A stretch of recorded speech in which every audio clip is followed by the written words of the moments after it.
Continuamos con la presentación de mi artículo y entramos al tema de la ruptura en el corazón de varias ciencias sociales y naturales y de la filosofía en distintas ramificaciones en virtud de los problemas ambientales que les había mencionado anteriormente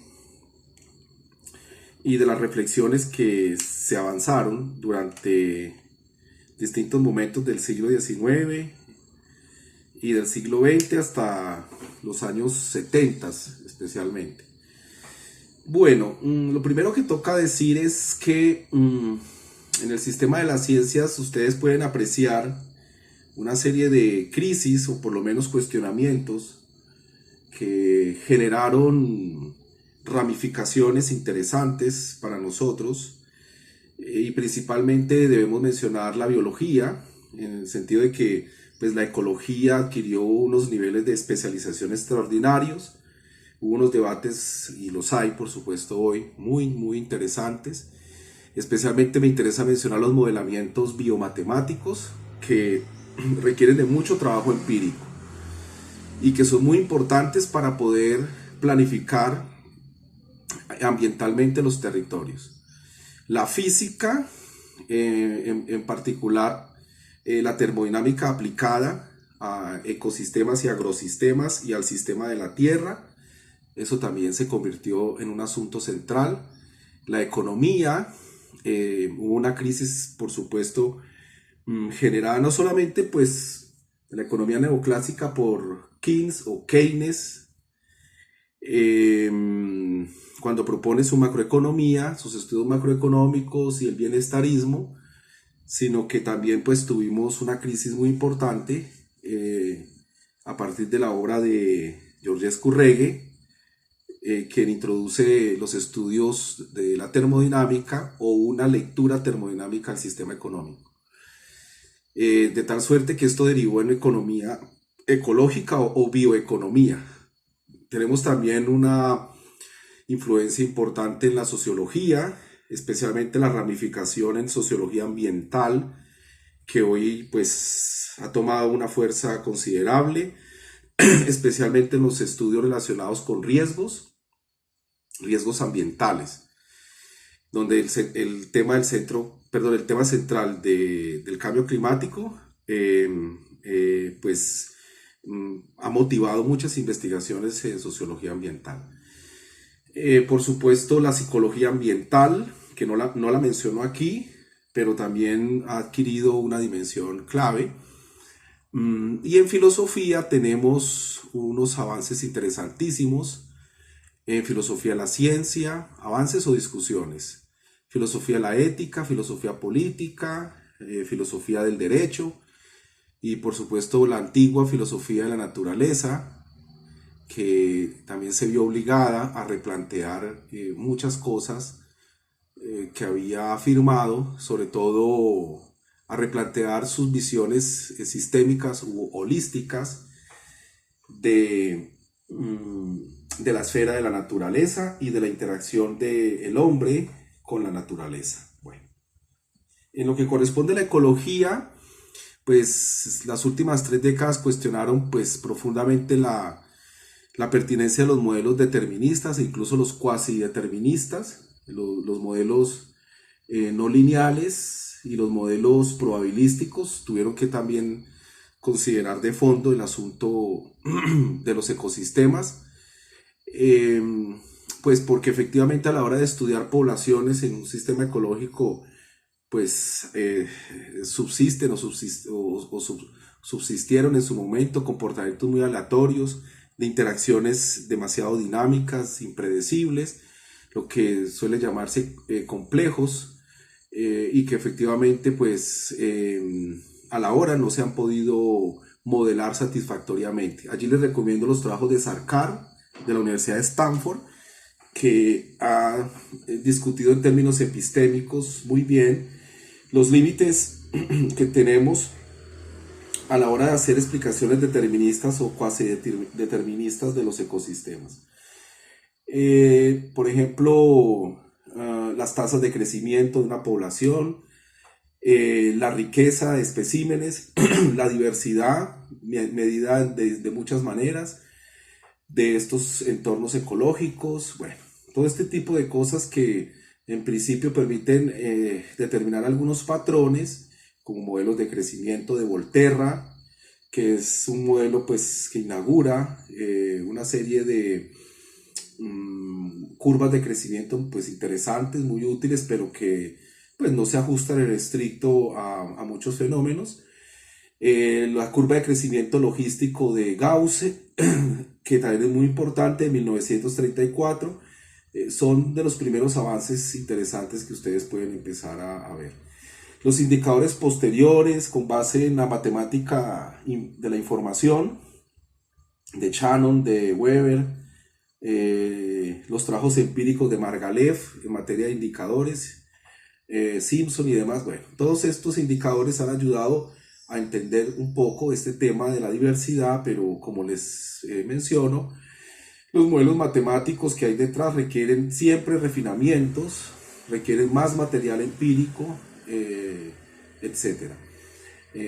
Ahora recordando la estrella de mar, hace poco hicieron unas investigaciones en periodos de 5 a 10 años muy interesantes, donde efectivamente este tipo de ecosistemas requieren para su mantenimiento y equilibrio dinámico, requieren, por ejemplo, que una estrella de mar en específico tenga una posición dominante, pero no supradominante en el ecosistema para que se maximice la diversidad. Ese tipo de conclusiones empíricas que se publicaron hace poco en la sección de divulgación de Nature, pues muestran lo difícil que es estudiar ecosistemas, lo difícil que es modelarlos. Bueno, mejor dicho, se necesita un nivel de predación dominante, pero tampoco exacerbado para ciertos ecosistemas. Eso es una situación que por ejemplo, se encuentra. Por supuesto, los avances en la ecología y en el modelamiento matemático de los ecosistemas pues han cuestionado de manera contundente las definiciones clásicas de diversidad, estabilidad y riqueza de las especies. No hay hechos inequívocos que muestren que la diversidad pues se garantice y la riqueza se garantice a lo largo del tiempo, o que la riqueza asegure la preservación de una especie, o que la estabilidad dinámica sea asegurada mediante la diversidad o la riqueza de especies o de especímenes. Bueno, pueden revisar en Sarkar las publicaciones que hay al respecto. Sobre la agroecología, por ejemplo, pues tenemos muchos retos, sobre todo a nivel local, a nivel regional eso sí que es enorme. Pues efectivamente, no solamente en cuanto a la salud de los suelos o de los agrosistemas, sino también frente a la sostenibilidad de la política agroalimentaria, sana, segura, autosuficiente, etcétera. Eso también implica pues estudiar geoecológicamente en todas las escalas o latitudes, zonas, etcétera, áreas pues azonales, etcétera, o raras, las condiciones de humedad, nutrientes, los ciclos biológicos del suelo para distintos cultivos. Y esto pues todavía se sigue avanzando, se sigue profundizando y lo que muestra es que pues es un tema que todavía está por expandirse en todos los niveles. Bradley aparece con unas publicaciones, yo les recomiendo, sobre esto. Hace poco en el norte de Francia se estudiaron, además suelos fértiles, se estudiaron el nivel de estrés de la microfauna del suelo y entre otras condiciones, y por ejemplo se encuentra que para el suelo el mantenimiento de la diversidad es bueno si se pone un poco bajo estrés la producción del suelo mismo. Es decir, se puede maximizar la diversidad de ciertos microorganismos del suelo hasta cierto punto si al suelo mismo se le somete a unos niveles de estrés. Con policultivos, por supuesto, multicultivos e incluso con algunos monocultivos. Entonces, fíjense que esto está arrojando conclusiones muy interesantes que nos están pues mostrando que la diversidad sometida a presión, la maximización de la diversidad sometida a presión antrópica a ciertos niveles de estrés, pues no necesariamente conduce siempre a una situación de deterioro, sino que hay una zona gris no comprendida donde podemos al menos intuir de que los valores máximos de diversidad se pueden obtener y a partir de esos umbrales sí se puede producir un decaimiento de la diversidad. Un ejemplo típico para que ustedes lo vean. Eh, Esos son estudios recientes de hace unos pocos meses. Bueno, la ecología en general se enfrenta entonces a verdaderas cajas negras, lo que exige pues el refinamiento de los aparatos conceptuales, de los trabajos de campo, las financiaciones respecto a esto, públicas o privadas, la especialización de los instrumentos de medición, experticia y trabajo comunitario y científico y no científico para la formulación de recomendaciones y estrategias para definir reservas biológicas, conservar los ecosistemas, asegurar la eficiencia del sistema agroalimentario, entre otros aspectos. En lo que toca a la termodinámica, por ejemplo, y la economía ecológica pues ha exigido métodos de medición y cuantificación de flujos de materia y energía. Es decir, se debe hacer una aproximación al sistema económico ya no en términos monetarios, sino que se debe aproximar uno a él a través de contabilidades de la cantidad de agua, por ejemplo, de la cantidad de calorías o de julios que se introducen, por ejemplo, con el uso de energía fósil, la cantidad de material, por ejemplo, que se emplea en la construcción, medido en, por ejemplo, en arena, grava, gravillas y demás, y otro tipo de gastos de materia y energía que deben ser contabilizados. Entonces, desde esta perspectiva, desde la economía ecológica, pues lo que vemos pues, es un sistema de interacciones donde no se hace mediciones de moneda, sino que se hacen mediciones de cantidades o de materia o de cantidades de energía. Cómo ingresan al sistema, cómo se disipan en el sistema y cuánto de eso se aprovecha al final del proceso.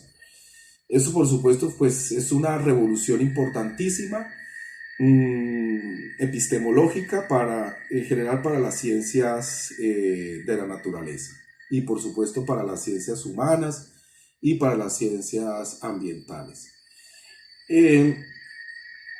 Con esta información es importante pues tener en cuenta que los trabajos de refinamiento de las políticas para ambientales, para poder regular el uso de la energía, el uso de los insumos, pues sería o es muy importante en el sentido de que gracias a la economía ecológica pues se pueden establecer umbrales de uso sostenible de los recursos, se pueden establecer límites al crecimiento en distintos procesos productivos.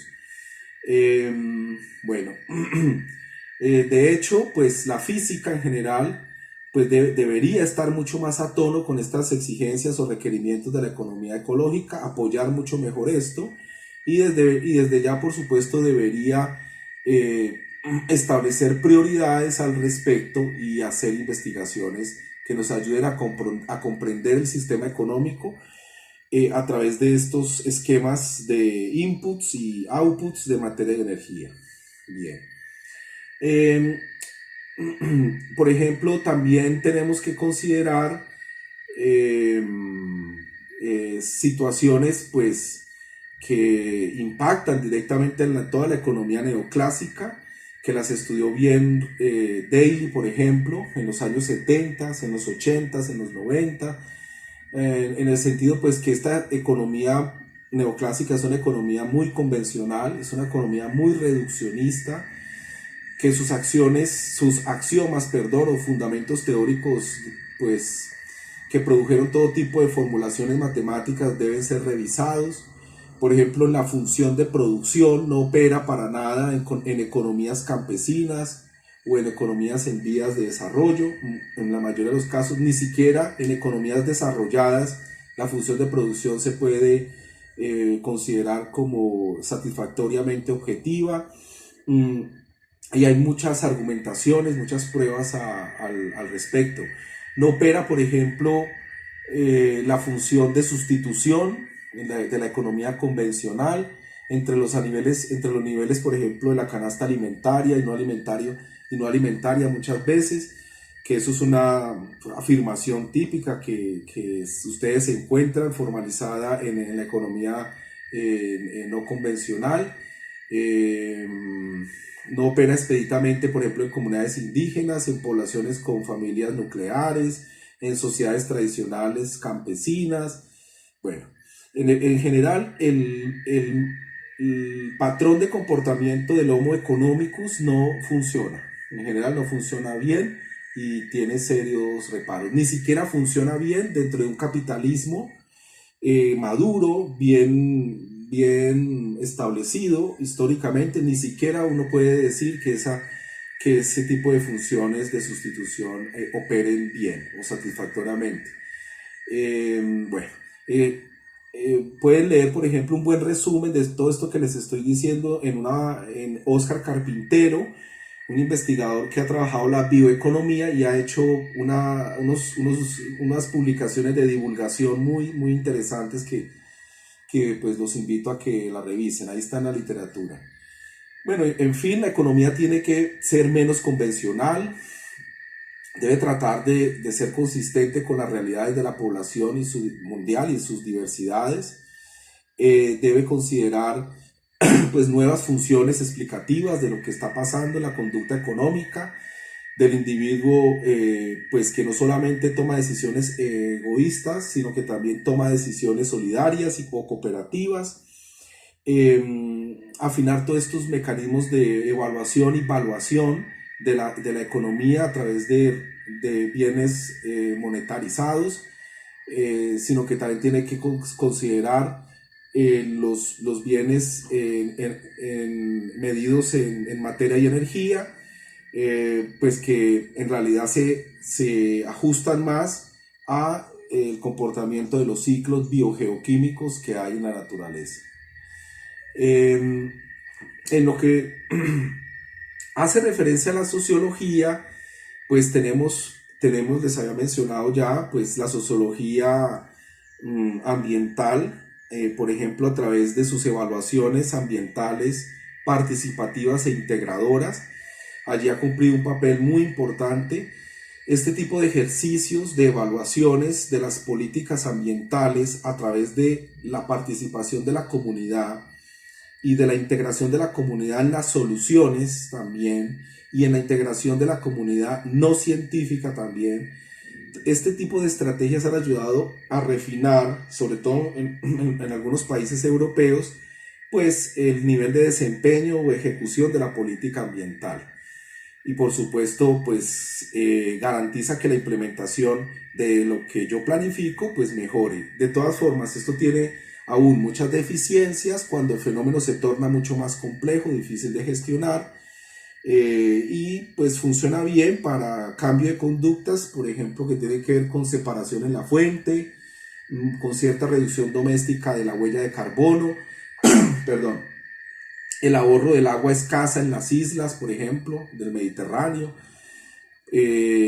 para controlar el sobreuso o el desperdicio. O sea, hay ciertas acciones individuales o familiares que yo a través de este tipo de estrategias puedo empezar a mejorar o a cambiar. Pero cuando se trata ya de asuntos un poco más complejos, contaminaciones un poco más complejas, resolver conflictos por uso de recurso, agua entre empresarios y poblaciones, este tipo de estrategias pues se revientan literalmente por los aires, pues porque las poblaciones en todas sus complejidades que menciono pues no están dispuestas a cambiar de conducta fácilmente, ni mucho menos los agentes del mercado o los gremios económicos o los empresarios.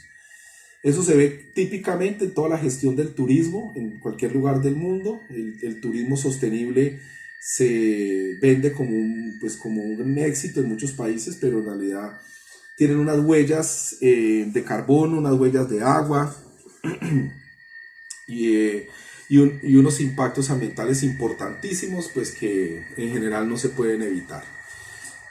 Así usted reúna a las comunidades, a los gremios y a los agentes estatales. Bien, para esto les recomiendo, por ejemplo, la obra de Funtovitz, de Ravets, que son aportes interesantes. De Tábara, de Joan David Tábara también, un catalán que ha trabajado mucho este tema y les puede ubicar a ustedes en el mapa de este asunto de la gestión ambiental desde la perspectiva de la sociología ambiental. También tenemos modelizaciones matemáticas muy interesantes que se usan para poder abordar o estudiar los problemas ambientales, que fusionan, por decirlo de alguna manera, la economía ecológica con la sociología ambiental y la matemática, especialmente el análisis multicriterio, que es una forma de aproximarse al estudio de los problemas ambientales que tiene en cuenta variables cuantitativas y cualitativas, que se facilita mucho desde el primer momento del diseño del modelo matemático, se facilita mucho la participación de la comunidad hasta la producción de los resultados. Más adelante yo les hago un ejercicio matemático, aquí mismo se los hago y les muestro cómo funciona el análisis multicriterio con un estudio de caso. Eso se hace al final del curso, del seminario.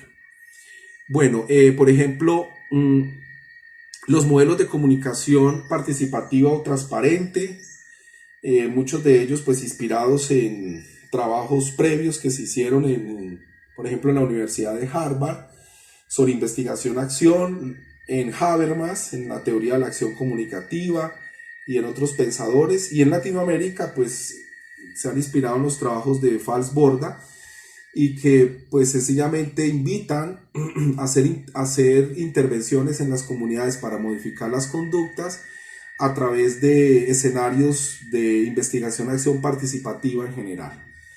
Eso pues tiene unos antecedentes ya muy establecidos y para eso pues los invito a leer, por ejemplo, mmm, la obra de Orlando Falsborda, en especial la obra de él, y en particular sus trabajos epistemológicos en investigación-acción, que pueden ayudar mucho, ¿no? a aproximarse a este asunto. Por supuesto, hay nuevas corrientes, cartografía social, que ya tiene una amplia producción en Ecuador, en Bolivia, en Perú. La etnografía participativa, que tiene unos avances interesantes en Cataluña y ya ha producido pues avances novedosos y que los invito también a que la revisen. Son cosas mucho más nuevas que pueden usar, por ejemplo, en sus trabajos de campo.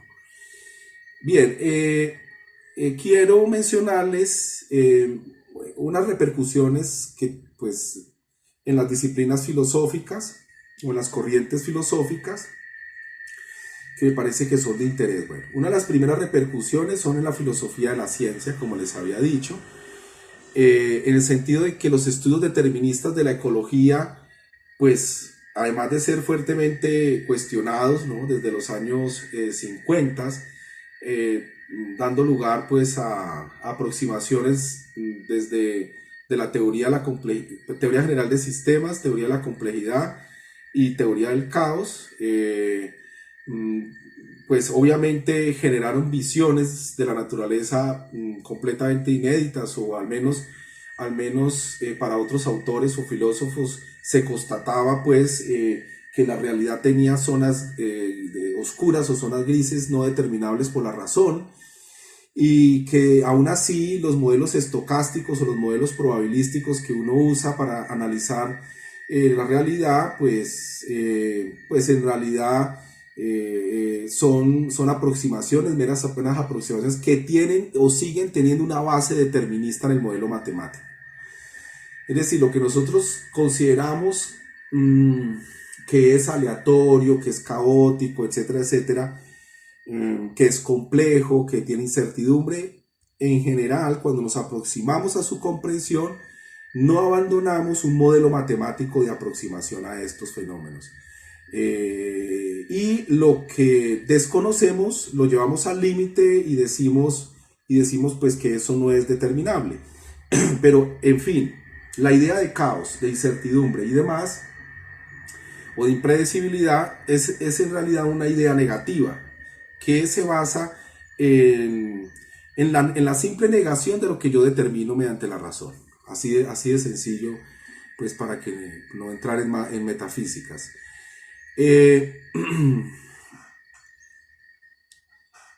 Los investigadores, pues, al reconocer las incertidumbres estructurales en todo tipo de modelos que estudian los ecosistemas, por ejemplo, la mínima población viable, la MPV, sobre lo cual no se pueden hacer ningún tipo de generalizaciones, pues siguieron aportando a esta crisis, ¿no?, de la filosofía de la ciencia en general.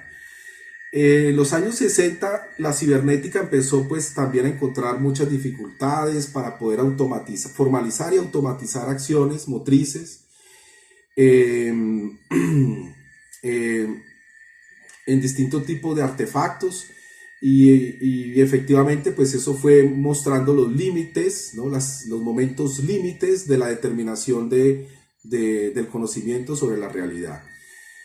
Edward Lorenz, por ejemplo, el meteorólogo, pues como ustedes bien saben, hizo un modelo de predicción atmosférica que solo involucraba velocidad del viento, presión del aire y temperatura. Y encontró pues que hay un comportamiento no lineal del clima, ¿no? En el sentido de que, pues, de que se trata en realidad de un sistema caótico de retroalimentación reiterada. Si ustedes miran las ecuaciones diferenciales de Lorenz, pues son ecuaciones. Y las ecuaciones son determinaciones de la razón sobre la realidad. Entonces en la definición del sistema caótico hay un alto componente de determinación matemático. Aquí no podemos entrar en detalle, pero solo con ver las tres ecuaciones de Lorenz se van a dar cuenta de que se halla el mundo de lo caótico a través de la matemática y que no podemos renunciar a entender lo caótico si no es a través de la matemática. Y que lo que no se ha comprendido a través de el despliegue de la red matemática, pues lo llamamos impredecible, lo llamamos indeterminable, etcétera, etcétera. Bueno, ante estos hitos científicos, hay otra playa de investigadores que en efecto pues se dedicaron a explorar este mundo de lo caótico, determinado mediante un modelo, y de lo impredecible o de lo incognoscible, de lo indeterminable, y fundaron lo que llamamos la teoría del caos o de la complejidad, ¿no?, que también se ha prestado a muchas discusiones y a muchas deformaciones. Sobre todo porque los divulgadores muchas veces olvidan, ellos saben este tipo de problemas de fondo, por supuesto, pero en las divulgaciones muchas veces se les olvida aclarar que en todos los sistemas caóticos que ellos estudian ya están determinados matemáticamente, por un modelo matemático. Y que lo que consideran que es indeterminable, incognoscible o no predecible, no se puede capturar mediante la razón, ¿no? Y más bien existen otras formas de acceder a ello que ya son metafísicas, como las experiencias místicas, como las experiencias estéticas o como las experiencias religiosas. Pero allí nosotros no entramos porque allí pues yo puedo decir cualquier cosa, ¿no? Y obviamente no tendría yo la manera de comprobar lo que les estoy diciendo. Bueno, estas disciplinas en general de la complejidad o el caos han expuesto tres principios básicos. A ver, la realidad es una suerte de conjugación del orden y el desorden. La racionalidad puede encerrar elementos ordenados de la realidad, pero no elementos caóticos. Perdón. La ciencia debe continuar explicando aquella realidad que se manifieste ordenada, pero admitiendo o reconociendo que siempre se manifestará un desorden inherente. Si ustedes miran en estos principios que fueron formulados por Edgar Morin, uno de los divulgadores de la complejidad, pues efectivamente se encubre algo que yo les vengo comentando y es que se supone que nosotros podemos acceder en cierto nivel al conocimiento de lo impredecible o de lo incognoscible. Y resulta que nosotros no tenemos acceso a ello, solo podemos tener especulaciones respecto a eso. Sí podemos acceder a una comprensión matemática de lo caótico o a una comprensión científica de lo caótico. Incluso se puede modelar. Pero Perdón, profe. más allá de eso no podemos hacer más. ¿Sí? Profe, sería un error asociar la anarquía con el caos, Sí, sí, porque es eso que, no tiene nada que ver. Ujú. sí, sino que a veces se usa en algunos discursos No, no, que la anarquía lleva al caos. no, la anarquía ahorita, si quieres les amplío el tema de la anarquía, mi perspectiva. Pero no se puede asociar. Bueno, en este orden de ideas, pues la filosofía ha visto con perplejidad, pues cómo todos los sistemas inductivos, deductivos, abductivos, o sea, de formulación de hipótesis de las ciencias, pues se han caotizado o han entrado a una verdadera crisis o pandemonio de especulaciones que les ha implicado pues una fase de autoevaluación rigurosa para saber que en realidad cuáles son los límites del conocimiento científico en vista de que la realidad es compleja. Bueno, las ciencias de la naturaleza están recurriendo a un arsenal de modelos no lineales, como ustedes ya bien saben, para explicar fenómenos cada vez más caprichosos, esquivos, frente a las típicas lógicas deterministas de la matemática o de la física. Lo que ha generado pues un fuerte reconocimiento de la interdisciplinariedad y multidisciplinariedad de las investigaciones científicas. Hay una discursividad sobre condiciones en vista de estas situaciones críticas de no poder obtener una especie de visión objetiva de lo real, pues se ha procurado mucho más que antes a obtener consensos de comunidades científicas respecto a métodos, respecto a los resultados experimentales, etcétera, etcétera. Hay una conversación, una solidaridad científica permanente, mucho más fuerte que antes, en vista de que nos sentimos menores o inferiores al reto de estudiar la realidad.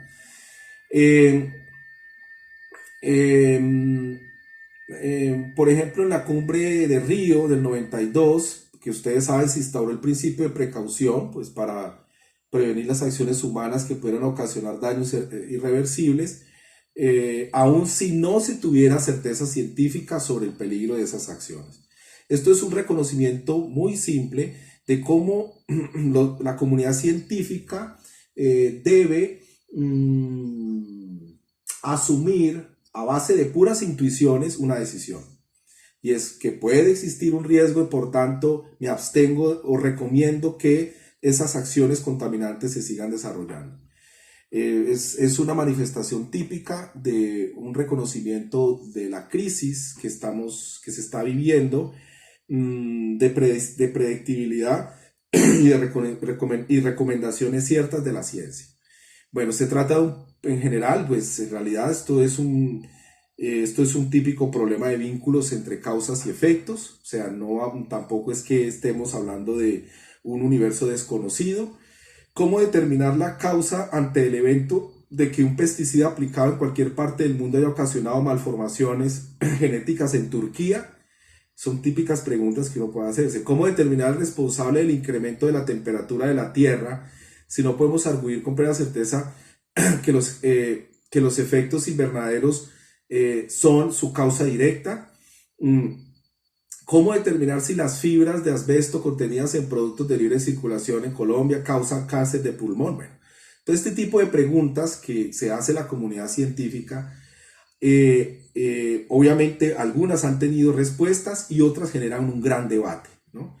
E incluso hoy, a pesar de ya tener información cierta, con las sondas que se ponen en distintos lugares en Hawái, de que el carbono que se está usando, que se está quemando, es efectivamente el causante o el principal causante de cambio climático, porque ya se puede medir el tipo de carbono que sale del subsuelo y se puede contrastar con el tipo de carbono que sale de la superficie terrestre. Es decir, ya se puede identificar cuál viene del subsuelo, porque tiene una condición molecular específica. A pesar de todos esos avances, siguen existiendo personas, científicos, instituciones que dicen que todavía no les convence la participación de la contaminación de la tierra por el uso de energía fósil. Bueno, en el tema de la filosofía de la ética, quiero avanzar hasta ahí y luego hacer el debate. Tenemos unos despliegues importantísimos, al menos en la ética ambiental.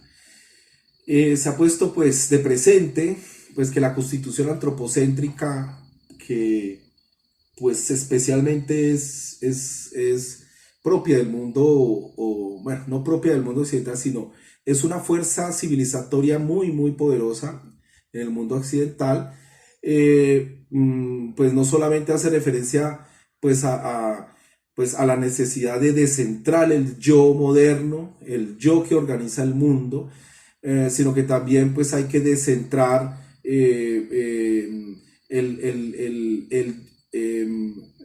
las distintas miradas que ha hecho la ciencia sobre la naturaleza.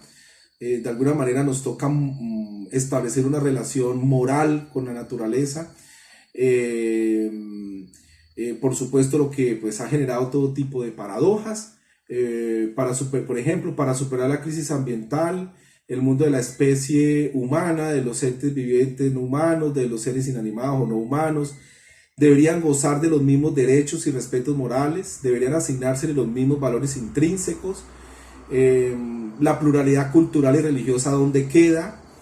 Si nos oponemos a este igualitarismo biosférico, ¿qué pasa con las religiones o culturas que se oponen a este igualitarismo biosférico? Dado el drama ambiental que requiere cambios en la conducta cotidianas, en las conductas cotidianas de los ciudadanos, bueno, etcétera, etcétera. La ética ambiental debería asignar valores intrínsecos a los bienes o a los entes de la naturaleza, evitar sistemáticamente la instauración de valores instrumentales que justifiquen un uso insostenible de los recursos. Bueno, estas son preguntas difíciles que siguen hoy generando todo tipo de debates. Por ejemplo, Kant en Los deberes con los animales y el espíritu sugería que a los perros había que quererlos, amarlos o considerarlos en un trato, con un trato no agresivo, pero no tanto por el perro, sino o por una especie de dignidad del perro, o por un sensocentrismo que se le atribuye al perro, sino porque ese tipo de conductas va configurando personalidades agresivas en el ser humano. Entonces era una forma de explicar el cuidado de los animales. Y esa manera de aproximarse al cuidado de los animales o al animalismo es típicamente utilitaria, ¿no? Y incluso podría estar más atrás de Kant. Podría estar en Malebranche o Malebranche en francés, y se escribe Malebranche, pues que ustedes, como muy bien saben, consideraban que los animales eran máquinas, ¿no? Sin alma, y que se les podía pegar y no pasaba nada. Bien, ese tipo de lecturas se pueden hacer, y las otras, pues que por supuesto defienden el sensocentrismo. Los animales sienten y no se les puede maltratar. Si los valores instrumentales, por ejemplo, campean en las legislaciones nacionales, en los códigos éticos, validando cualquier intervención en la naturaleza, pues porque de esa manera se puede contribuir al bienestar de los ciudadanos, pues no habría posibilidad alguna de constreñir cualquier práctica que cause un daño irreparable sobre el medio ambiente. Esto es una de las grandes consecuencias que la ética ambiental empieza a ver en el utilitarismo. Ética ambiental. Estamos entonces frente a dos problemas ambientales, ¿no? Uno de carácter moral, que asigna valores de respeto o valores sagrados, como lo quieran ver, a los entes naturales, en el cual se inscribe la mayoría de los movimientos ecológicos radicales, como la ecología profunda, y otra que tiene que ver con la asignación de valores condicionados a los seres naturales, según la utilidad que puedan proveer a los seres humanos, en la cual, por ejemplo, se inscribe todo el movimiento del desarrollo sostenible o todo el capitalismo verde o la conducta proecológica que ustedes ven que se fomenta a diario por los medios de comunicación. En este sentido, pues las preguntas típicas, ¿no?, que deberíamos hacernos en la filosofía ambiental y en la ética ambiental, ¿no?, serían: ¿qué perspectiva moral nos ayudaría a enfrentar el cambio climático? ¿Cuáles perspectivas morales? En sociedades pluralistas existe la posibilidad de formular una moral práctica que incorpore valores instrumentales, intrínsecos de la naturaleza e impida que los ciudadanos crucen esa borrosa línea de la contaminación irreversible, suponiendo que se conociera la contaminación irreversible en todas las escalas y temporalidades. Una ecología de la acción sería posible, con la capacidad de ajustarse progresivamente a los resultados de una conducta ecológica, atendiendo las complejidades de la vida cotidiana o de la economía de cada persona o de cada empresa. Bueno, que es un poco lo que sigue proponiendo Edgar Morin cuando habla de los caminos de la ética popular ambiental. Bueno, esto es, en resumen, unas cuestiones claves que yo quería compartirles al respecto. El altruismo de Peter Singer es un concepto clave que yo los invito a que lo revisen. Pues recuerden que Peter Singer, pues, es un filósofo ambiental muy conocido que ha publicado una vastísima obra y pues su ética ambiental es muy importante y los invito a que la revisen. Y especialmente el concepto de altruismo, ¿no?, que actualmente está desarrollando. Su último libro pues considera que existen unos altruismos no reconocidos, invisibles, etcétera, de impactos muy, muy importantes que efectivamente existen y que combinan el negocio con los impactos ambientales positivos. Bueno, él tiene la ilusión de que los seres humanos poco a poco estén mejorando sus niveles de interacción altruistas a escala planetaria y que hay ejemplos de ello. Y que son este tipo de conductas que él registra en distintos casos. El último libro que él escribió estudia en profundidad este asunto. Les recomiendo que lo lean, que habla precisamente sobre este altruismo, ¿no? Bueno, dejamos aquí